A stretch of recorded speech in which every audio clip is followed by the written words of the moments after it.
Hey, what's up, everybody? I'm doing this at the same time with Instagram and Facebook. First time I'm doing a live, like a real, actual speaking one, and it's gonna be my podcast. Usually I'm practicing when I do it, audio recorder, but now I just wanted everybody to really get the feel for me, be able to see my face, talk, get all the emotions the first time for my first podcast, my introduction one. And here it is. I'm gonna post it for 24 hours after, so you guys can actually tune in too. Um, for those of you who don't know, it's everywhere on my page. My name is Aaron Michael Lewis. Uh, Up to this point along my journey in life, I've done a lot of things, and I wanted to give people the chance to really get to know me. And that's what this first podcast is for. Um, and I'm really excited to actually talk with you today. A lot of people ask me, why I do what I do, what brought me to this point, how did I get here, what brought me here, and it's a question I've been asked over and over again. A question I've never truly answered. I've given a real surface answer, and today I'm gonna give an answer. For those of you who don't know, I was born in Southern California near LA. That's where it started my journey. That's what really got me going. But I've bounced around to so many different places. I lived in Michigan. I lived in Kentucky. I even bounced around in California. Uh, it's been a very great journey along the way. But then I really got to sit down with my dad, and he really asked me, what do I want to do? And this is it, podcast, reaching other people, um, being able to help other people. But what makes me me? What brought me to this point? Why do I want to help people so bad? Why do I want to motivate people so bad? And that is actually my story, being moved around so much. It started with my family. And sometimes, it's negative, sometimes it's positive, but people don't want to talk about the negative, but I'm here to talk about the whole story today. Moving around so much, being separated from my family, all these things really shaped me to who I am today. And the biggest thing was my relationship, or lack thereof, I had with my mom. And that's where it starts. Growing up, a young adult, we argued a lot. We really didn't see eye to eye. And being moved around so much, I really got to avoid it. I got to bounce away from it, not really confront it. A lot of words were shared between us that was disheartening and soul crushing. That hurt me. I was exposed to a lot at a very young age. I learned a lot that I really shouldn't have known. So therefore, I really didn't feel like I was a part of my family. I felt like I was an outcast. I really didn't feel like I really fit in. Living in my brother's shadow was a big struggle. So I made a decision to kind of just sway away from my family, do my own thing. And that's never a good thing. I can tell you that right now. But that was my mission when I was younger. I just like, I'm Aaron. I'm Aaron, and that's who I am. It no longer is about the Lewis behind it. It's just me. That's what my mindset when I was younger, and that was an issue. And along the road, along the journey, I went to Sacramento, lived with my grandma, and went to high school there.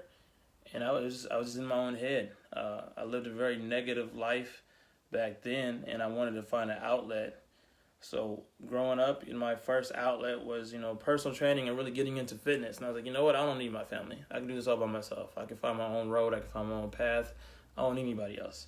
And I just got obsessed and lost in health and fitness and personal training people that I just avoided the actual truth.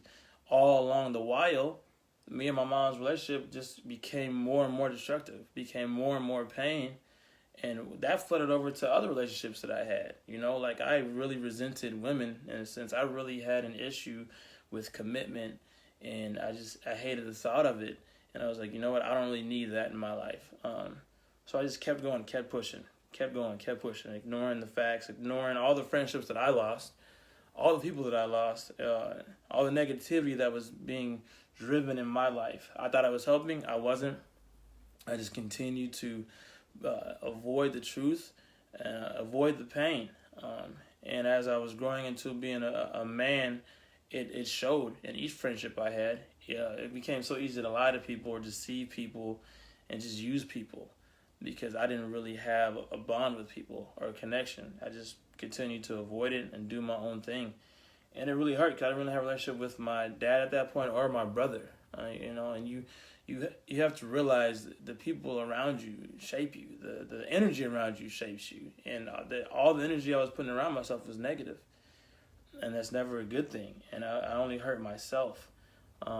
It really was when I was coming about 22 or 23 when I just kept on hitting the same obstacles and the same thing that I realized that, I was fighting myself. I wanted to put blame elsewhere. It doesn't really matter who was wrong or who was right in the situation between me and my mother. It would matter how I reacted to it, how I grew from it, and I wasn't growing from it. Every person that I lost in my life because of my negativity, I remember every person because I cared for every person deeply, but I was so good at hiding how I truly felt about people that just became my life. It was just super easy for me to just be like, nah, I don't really care. I just kept it moving. No, I didn't really care about that person. Even though my mission was to help people with personal training, whatever the case might be, it truly wasn't. I thought it was. That's what I was hiding so much. And then right around age 25 or 26, I just really, really hit rock bottom. There it was. It was a breakdown. Because there was no true connections. I had nothing in my life of substance. I had nothing that I could really hold on to or cherish or be proud of. Because it was the same thing over and over. I was in a circle. I was never getting anywhere. And I had to really face myself and embrace myself, right? I had to embrace all of me, my ups and downs, my flaws, my strengths, my weaknesses. And in that breakdown, everything hit me hard. All of my past, the people that I've lost somebody to suicide. It hit harder in that moment. I lost someone who moved away. It hit harder in that moment. All my ups and downs hit harder in that moment because I was at my weakest point in life. So when I hit rock bottom, it hurt 110%. So yeah, at age 25, you're saying you're an adult, but it really is the mental part of it. Are you really an adult? Are you really the person you want to become? And, once I was at my lowest point, I had to face myself. I had to really say it didn't matter what my mom did. It didn't matter how many fights we had, how many arguments we've had. It was time for me to make that turn. It was time for me to make peace with whatever it was if I truly wanted to grow. So the first person I went to was my mom. All the things, all those conversations we've ever had, every fight we've ever had, all the years we didn't talk, all the pain I've been through, all the pain she's been through. It was time to put that to rest, because there was a darkness growing inside of me, a true darkness that was growing more than anything else, that overshadowed everything. I had a lot of pain that I had to deal with, and it did hurt. So I needed to get out of that.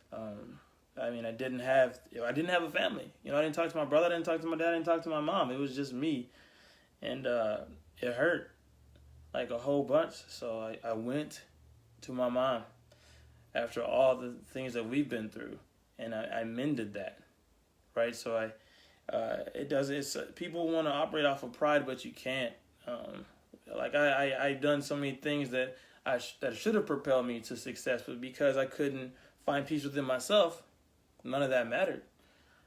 So I had to grow from that situation. And once I mended that relationship, in my lowest point, I found out what I wanted to do. I actually genuinely wanted to help people. All the pain that I've been through, all the situations that I've had to deal with, all the people that I've lost, whether it to be death or we just separated our ways, that's what drove me from that point on. From when I was 15, 16, when I first started the anger issues and all that, and just the pain that I had to go through, it's just there are people out there that don't think they can get through this. There are people out there that don't feel like they can find success. And because we don't know their fight, or we try not to understand their fight or struggle they're going through, we just avoid it. Everybody has their own personal struggle, own personal fight. And that was mine. It was the relationship between me and my mom. And even though it was both sides are done wrong, both sides are done right, doesn't matter. You can't let the darkness, grow inside of you. Because, in that moment when I was so angry at her, I was really angry at myself because I couldn't face myself. I couldn't talk to myself or even agree that I was the one that was wrong or I should change. I should have been the change. It should not matter what the situation was. I should have been the positivity that brought light to that situation. But I was so comfortable in the dark that the dark took over. But then once I came out of it, and that was the turning point, it felt just like just so much weight lifted off of me. And from that point, everything started to click. Life coach, motivational speaker, because it came from the pain. So people ask me my why. My why is my fight. It should always be your fight, your struggle. You should always use your struggle and push you towards what you want to do. It should never be a negative thing. You have to put positivity out in the world. And so many years I spent hating myself. It was not the anger towards my mom that was destroying me. It was literally the darkness within me that I couldn't face. And now, as I continue to help people now and I see the light within it, nobody should pass judgment to another person because we don't understand their life, right? Nobody wants to talk about it. Everybody's ashamed to talk about their struggle or their story because they know judgment will be passed. And that's not fair towards them because we don't know what they're going through. So many people nowadays deal with so much, and, we shun them. We don't care. We laugh at it or we judge them. It's just such a superficial world that we live in. But everybody has their own struggle and their own pain, and we should accept it and love them for who they are and try to help them because we have no idea what they're going through. So judgment should never be passed because even though it looks to us like the situation is easy, but it's not. So today I wanted to let you guys in a little bit more into my life and why I do what I do. That is just the beginning of my story, but I wanted to give you a snippet, a little piece, a little taste of what drives me, what pushes me, what makes me, what makes me tick. And I've introduced my page as Sage, which was inspired by my nephew, Sage, but I break it down to sacrifice, achieve, grow, and exceed. And as we go along this journey, you guys will get to know more about that. So I do appreciate your all's time. And I look forward to talking to you more about my story and talking more about topics that we all want to avoid, but what's important in life. So thank you for tuning in. I appreciate your all's time, and I hope you all have a great day.